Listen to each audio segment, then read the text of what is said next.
রাজশাহী বিশ্ববিদ্যালয় শহীদের রক্তে ভেজা ক্যাম্পাস। এই বিশ্ববিদ্যালয়ের সেক্রেটারি ছিলেন শহীদ শরীফুজ্জামান নোমানী ভাই। ১৯৮২ সালে এই রাজশাহী বিশ্ববিদ্যালয়ে ৪ জন শিক্ষার্থীকে হত্যা করা হয়। ১১ই মার্চকে ইসলামী ছাত্র শিবির শহীদ দিবস হিসেবে পালন করে। ২০০৯ সালে ১৩ই মার্চ ইসলামী ছাত্র শিবিরের কিছু কর্মীদেরকে জিম্মি করে নির্যাতন করা হয় শেরেবাংলা হলে।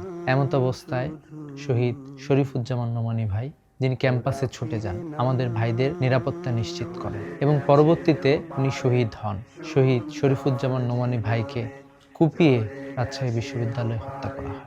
বাংলাদেশে ইসলামী ছাত্র শিবিরের পথ চলাকে রুদ্ধ করে দেওয়ার জন্য জুলাই বিপ্লবের আগ পর্যন্ত ২৩৪ জন ভাইকে শহীদ করা হয়েছে।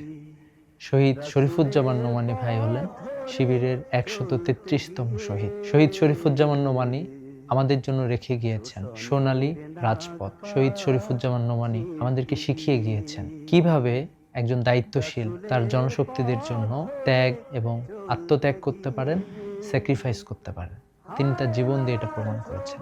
তার আচরণ, তার কথাবার্তা, তার কার্যকলাপ সাধারণ শিক্ষার্থী সহ ইসলামী আন্দোলনের কর্মীদের জন্য অনুপ্রেরণা হয়ে থাকবে ইনশাআল্লাহ। আজকে ১৩ই মার্চ আমরা শহীদ শরীফুজ্জামান নোমানীর শাহাদাত বার্ষিকী। আমরা দোয়া করি আল্লাহ যেন তাকে শহীদ হিসেবে কবুল করেন।